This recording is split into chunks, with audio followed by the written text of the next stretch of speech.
Hiperdata, el podcast. El poder para trabajar, el poder para jugar. Con el Galaxy Note 20 y Note 20 Ultra, disfruta una batería inteligente para que la diversión nunca pare. Cómpralo ahora.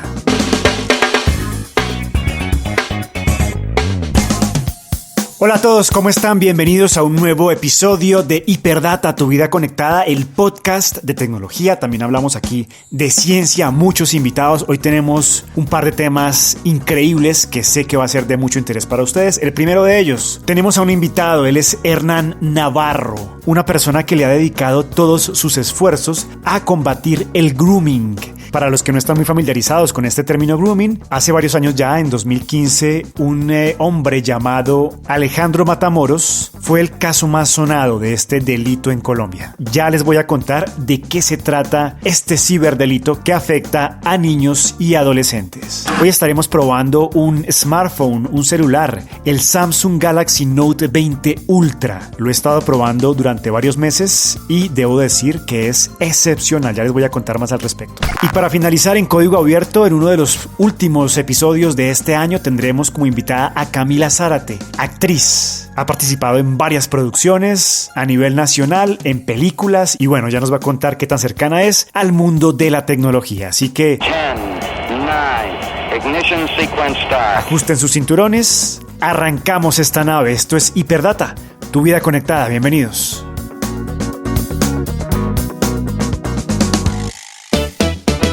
Y hoy en Hiperdata hablaremos de un tema que es conocido en Colombia. Hemos tenido, de hecho, algunos casos que han sido muy sonados en los medios de comunicación, que lastimosamente no han tenido el peso de la ley que deberían tener. Y estoy hablando de un delito que se llama grooming. Ya vamos a hablar con Hernán Navarro. Él es abogado, fundador y titular de la ONG Grooming Argentina. Él es docente universitario y agente de la Secretaría de Niñez y Adolescencia de Buenos Aires. Hernán, bienvenido a Hiperdata. ¿Qué tal, Daniel? ¿Cómo estás? Un verdadero placer hablar con vos. Bueno, Hernán, hablemos de este delito, que es el grooming. Sí, hablamos de un delito que tiene que ver, tal como lo definimos desde Grooming Argentina, como el abuso sexual en Internet a niños, niñas y adolescentes. Hablamos de otra representación del abuso que nada tiene que ver con un contacto físico. Un delito, a mi criterio, el delito de mayor gravedad de este siglo en relación hacia la vida de nuestros niños, niñas y adolescentes. Un delito que en este contexto, por supuesto, de pandemia ha crecido notablemente, no solamente en Argentina, sino en toda la región. En Colombia tuvimos un caso muy sonado, lo comenté al intro de este podcast, un señor que se llama Alejandro Matamoros. Él fue periodista deportivo, fue el caso más sonado que la gente recuerda, extorsionó a muchos niños a través de redes sociales. Pero en el mundo, ¿cuáles son los casos más sonados para que la gente entienda de qué estamos hablando? En primer lugar, el caso, a mi criterio, el leading case, el caso que despertó la alarma a nivel mundial, fue el caso de Amanda Todd en Canadá en el año 2005, el cual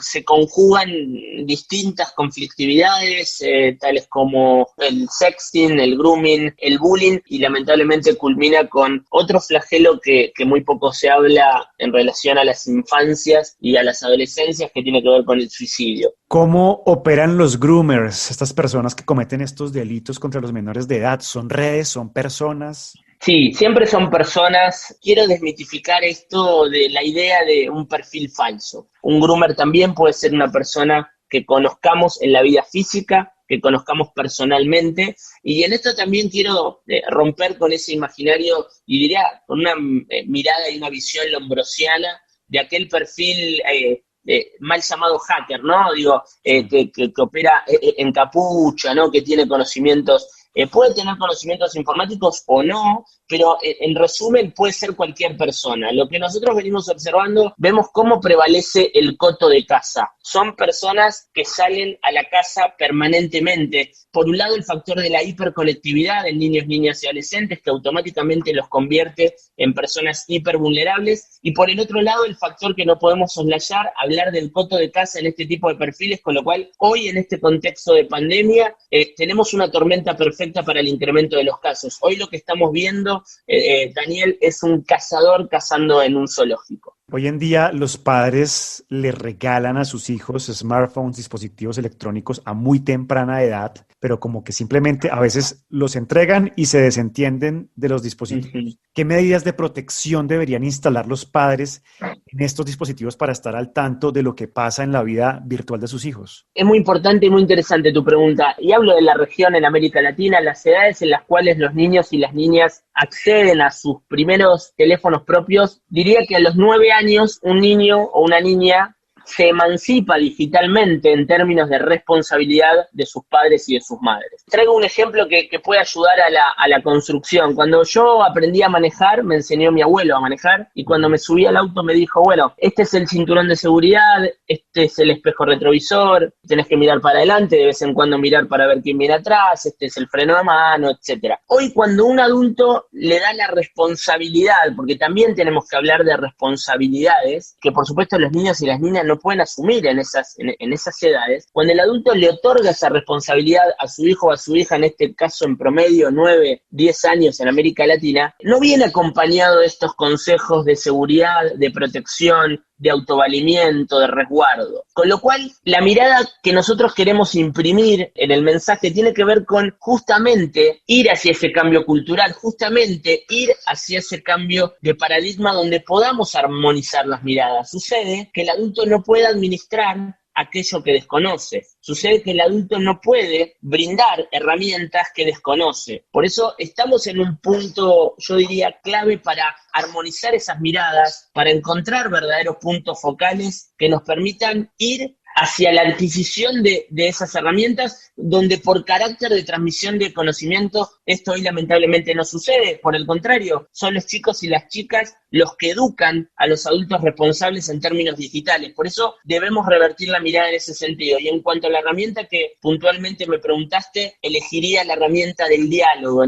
elegiría la herramienta del diálogo horizontal. No hay ninguna otra receta mágica que venga a suplir, ni tampoco informática, porque cuando hablamos de software de control parental, yo creo que el software de control parental le sigue aportando una falsa percepción de la seguridad al adulto, y a la vez los chicos y las chicas saben eludirlo muy bien, con lo cual es un paliativo, tanto que se habla en estos tiempos, ¿no? De paliativos y de placebos. Bueno, claro. Creo que nada viene a suplantar al diálogo horizontal en el marco de una convivencia digital y en la sociedad en su conjunto. Hablemos más de los padres. Hay una problemática que he visto que usted también ha planteado en muchas de sus conferencias, Hernán, y es que los padres están sobreexponiendo a sus hijos desde antes de nacer y publican muchas fotografías de ellos, inclusive sin ropa. Ellos de pronto piensan que no hay problema en publicar este tipo de cosas en la red, pero hay problemas, pero en gran parte no es culpa de los padres. A ver, yo no hablaría de culpa, sino que hablaría de responsabilidad. Y es tremendamente vinculante tu pregunta. Esto tiene un nombre, es un fenómeno a nivel mundial, se denomina sharenting, la compresión del compartir y de lo parental.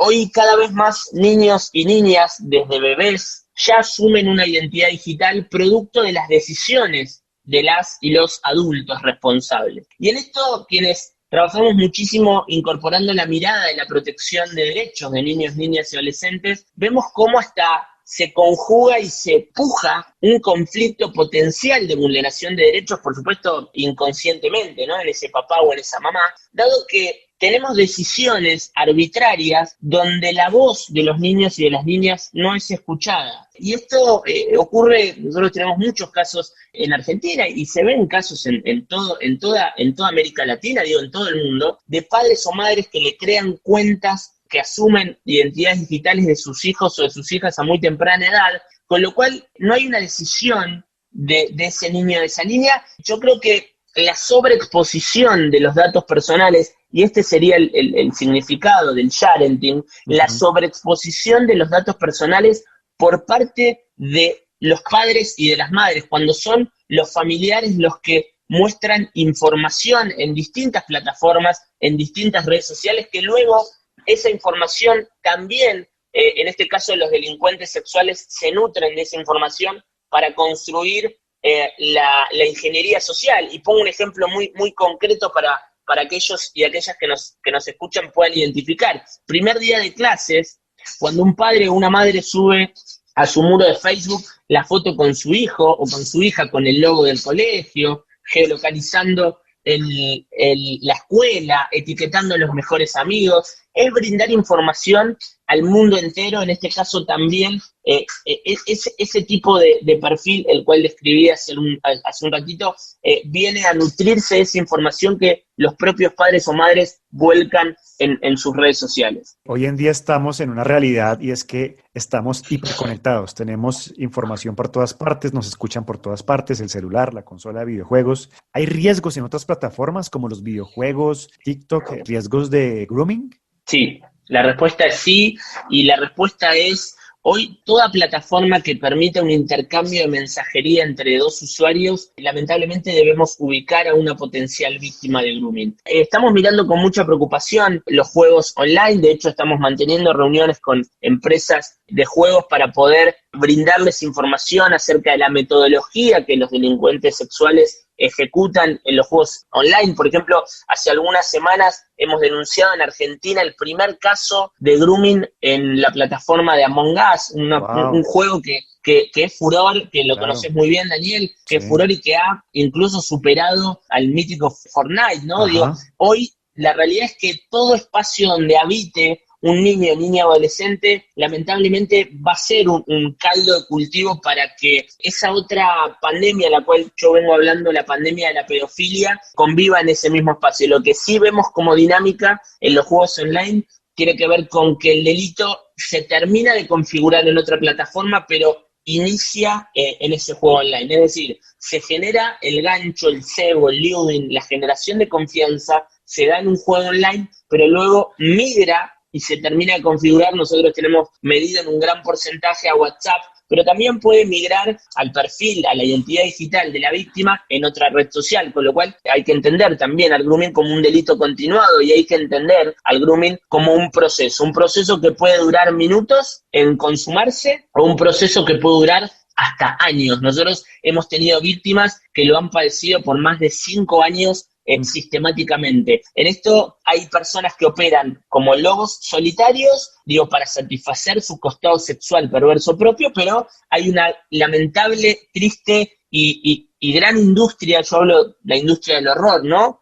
La industria que lucra, que comercializa las imágenes de contenido sexual íntimo de niños, niñas y adolescentes, que lamentablemente está creciendo en todo el mundo. Bueno, este delito tan aberrante es a lo que nos estamos enfrentando, no solamente nosotros como institución, sino como sociedad. Hernán, este año es inusual, obviamente por todo el tema de aislamiento, pero ¿ustedes qué estadísticas tienen acerca de grooming y pandemia? ¿Se incrementaron los casos? Sí, absolutamente. En Argentina hemos medido un crecimiento del 30%. El propio NSMEC en Estados Unidos salió a advertir el crecimiento de los distintos delitos, particularmente en lo que refiere a la explotación sexual de niños, niñas y adolescentes en este contexto de pandemia en un 126%. La realidad es que estamos mirando, sí, con mucha preocupación lo que está transcurriendo, lo que está sucediendo en la vida digital de los niños, niñas y adolescentes hoy, sin duda, en este contexto de pandemia. ¿El grooming solamente existe entre menores de edad? Porque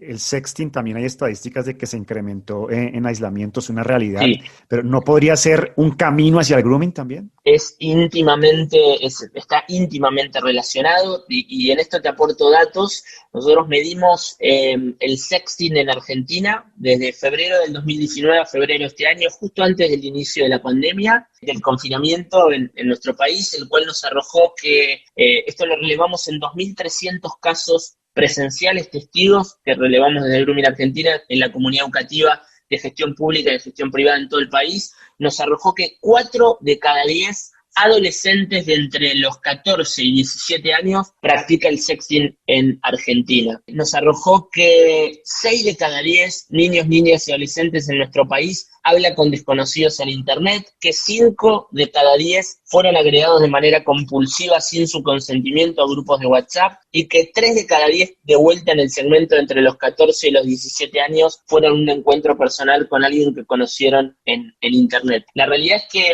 el sexting, particularmente como te decía, está íntimamente relacionado a esta problemática, y estamos viendo también y definiéndolo al sexting como ni seguro ni privado, ¿no? Porque el medio no garantiza esa situación donde desde el momento que se envía un contenido a un otro, automáticamente perdimos el control de ese contenido, y también miramos con mucha preocupación la relación que hay entre otra conflictividad que en Argentina es la segunda causa de muerte entre niños de 10 a jóvenes de 19 años, que es el suicidio adolescente. Miramos con mucha preocupación esta práctica que en las y los adolescentes vemos cómo se ejecuta cada vez con mayor frecuencia y que no se repara verdaderamente en el potencial riesgo, ¿no? Que tiene que ver con desprenderse de la intimidad, de la privacidad. Están verdaderamente muchos derechos en juego con esta práctica: el derecho al honor, a la intimidad, a la privacidad, a la integridad sexual. Por eso a las y los adolescentes les planteamos que piensen mucho. Por supuesto que el mensaje nada tiene que ver con coartar o cercenar libertades individuales desde el punto de vista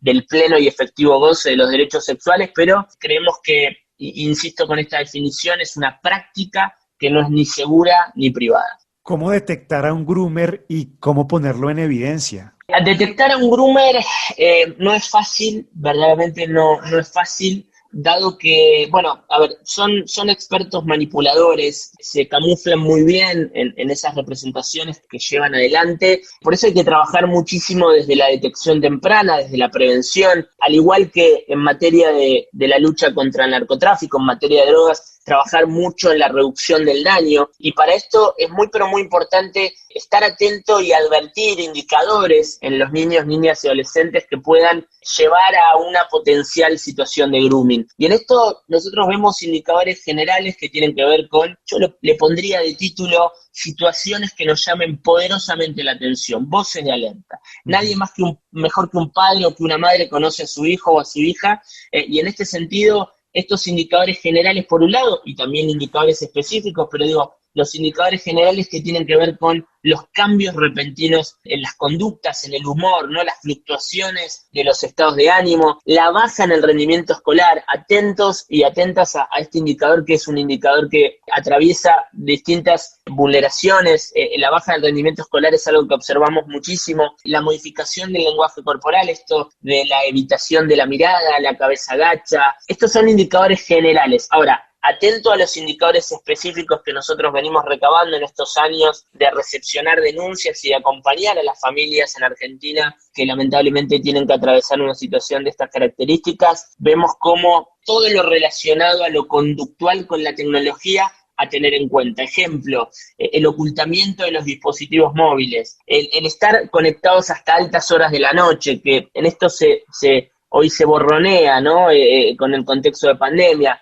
La insistencia al querer conectarse, más aún si hay algún régimen de conectividad intrafamiliar, que si no existe, les sugiero a las familias colombianas que lo adopten, incorporar esto de la convivencia digital, segmentando lo pedagógico, de lo lúdico, de los momentos de ocio, segmentar los horarios de conectividad, y en esto debe haber una política familiar que lo ordene. Alternados estos indicadores generales y específicos son motivos suficientes para sentarnos y dialogar, no interrogar a nuestros hijos o hijas, porque ahí conviven verdaderamente, Daniel, dos procesos: un proceso de una potencial víctima o de una víctima, que es un proceso madurativo, ¿no? La víctima habla cuando puede y no cuando el adulto quiere que la víctima hable, versus el proceso del adulto, que es un proceso de shock, de querer saber cuántas fotos enviaste, a quién, cómo lo conociste, cómo se llama, de dónde es. Bueno, esos dos procesos se conjugan y verdaderamente lo que podemos lograr es que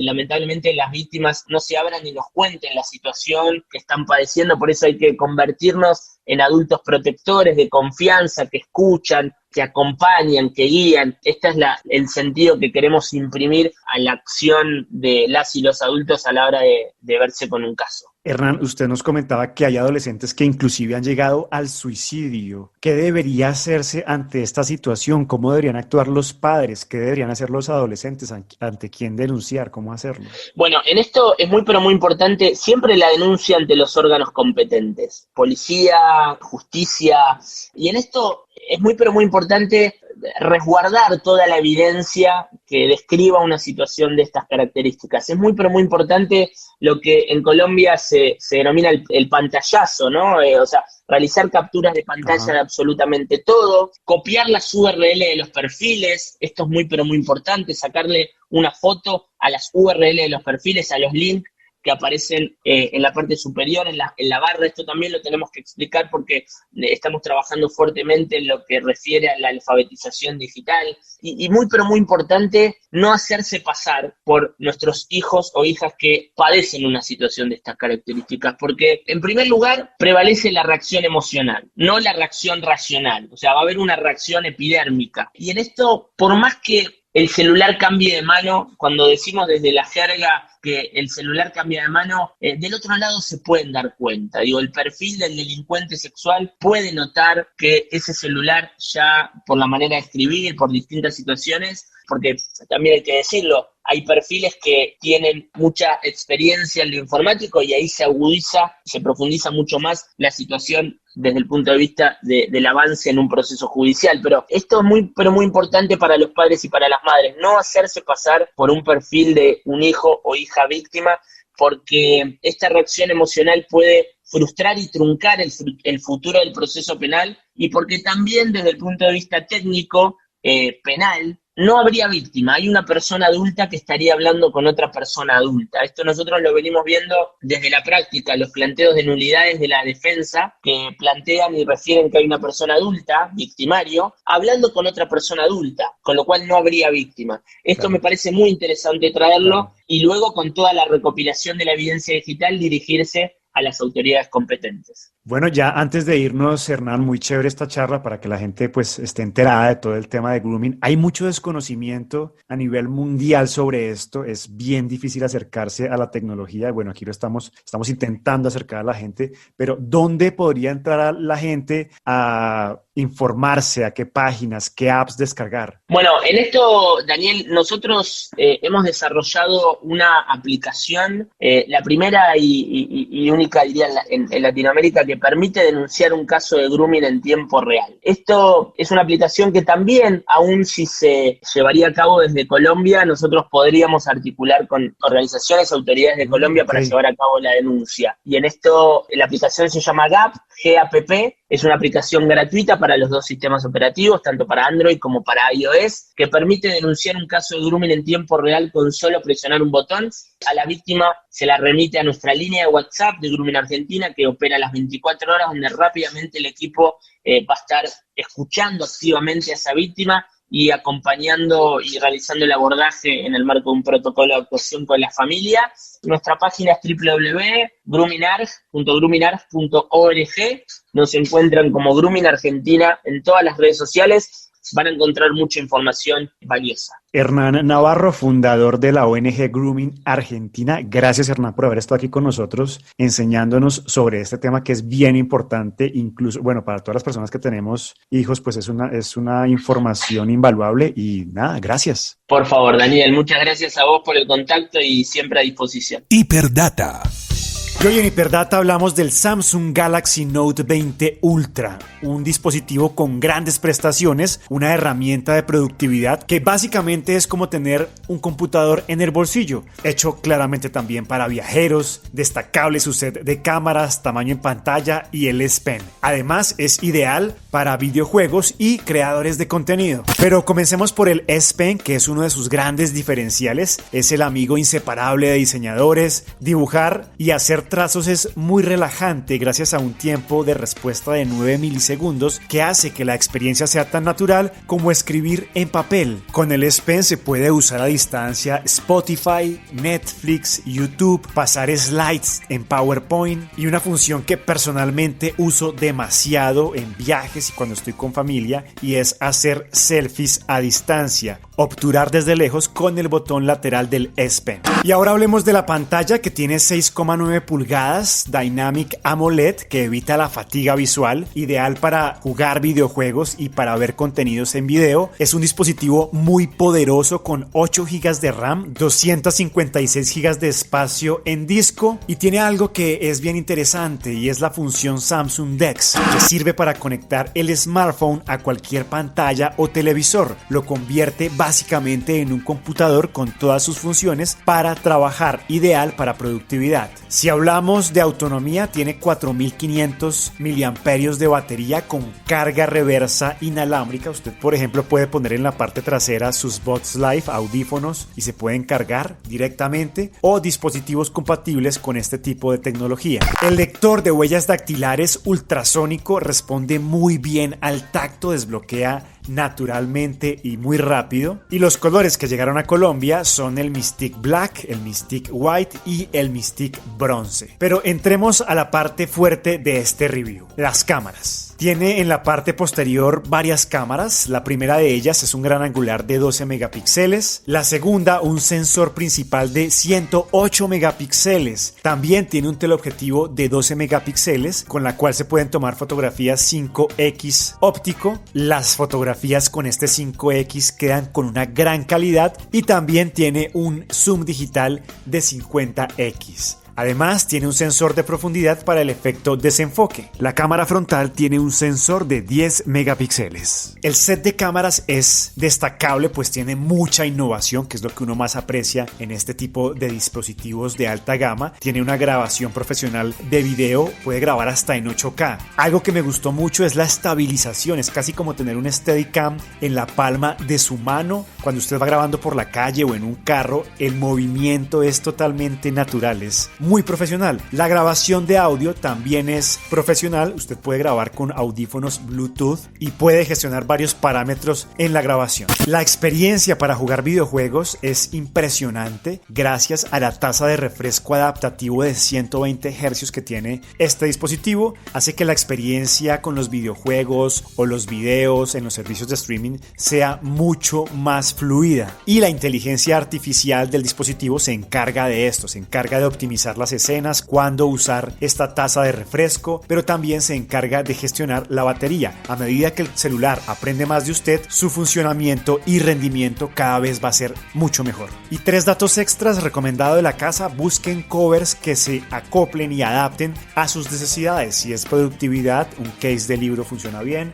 Hay cases que son antideslizantes para jugar videojuegos, son inmejorables. Destacamos también la certificación IP68 para sumergirlo en agua durante 30 minutos. No recomendable en mar o piscinas, pero usted puede tener la tranquilidad de que si cae en agua, pues su inversión no se va a ver afectada. También recomendado, y antes de irnos, el Gorilla Glass Victus. La pantalla soporta golpes de hasta 2 metros de altura. Es el Gorilla Glass más potente creado hasta el momento, que también es una gran característica de este Galaxy Note 20 Ultra, dispositivo al que le damos nuestro sello de garantía Hyperdata en el día de hoy. Hyperdata, el podcast.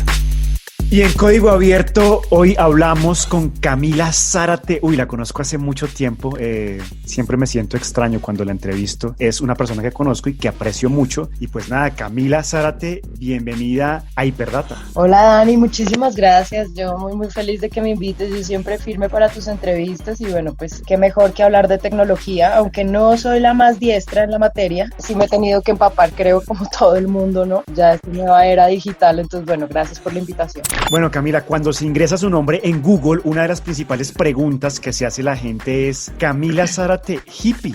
¿Por qué?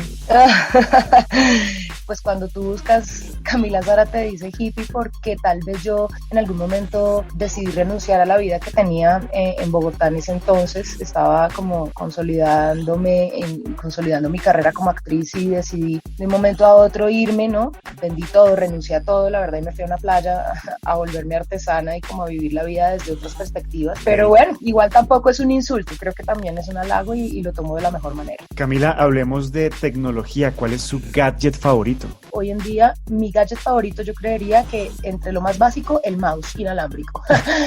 Me podrán reír y podrán decir lo que quieran, pero es que el mouse inalámbrico en este momento me ha solucionado un montón de problemas. Y me gusta mucho la realidad aumentada también. Ha sido como un descubrimiento bien loco para mí de ver el arte y cómo ha evolucionado, ¿no? El tema de las galerías con las exposiciones y poder enriquecer el arte de una forma tan chévere, a sacar la tecnología y poder generar todas estas ilusiones y todas estas cosas que uno ve con la realidad aumentada, me parece alucinante. Camila, ¿para cuál gadget es totalmente negada? Que usted diga, con este no pude. Con el iPhone. ¿En serio? No, sí, y la verdad siempre tuve iPhone, pero cuando tuve este cambio y me fui a vivir a la playa, lo primero que me pasó fue que el mar se llevó todos mis gadgets. Yo tenía el parejo, salí muy a la playa, ¿no? Con el parlante, el iPad, el iPod, todo, y de un momento a otro llegó una ola y se llevó todo. Entonces fue la última vez que tuve un iPhone y siempre ya me pasé a Android, y ahora veo un iPhone y es imposible para mí, o sea, no sé cómo usarlo, no sé cómo se maneja, cómo funciona, el tema del iCloud, o sea, todo esto me parece como si me estuvieran hablando en chino, pero es así. ¿A qué edad tuvo su primer celular y computador? ¿Se acuerda de los años, tal vez? Sí, más o menos, el primer celular tenía como 14 años, más o menos. Mi primer celular fue el Nokia que se le cambiaban las carcasas, el del gusanito, y ese fue mi primer celular. Y luego mi primer computador fue un Mac que creo que fue en el 2006 más o menos que lo obtuve, y se me dañó este año, imagínate. Me duró muchísimo, formateadas, aguantó el software un montón de años hasta que pues ya sacó la mano.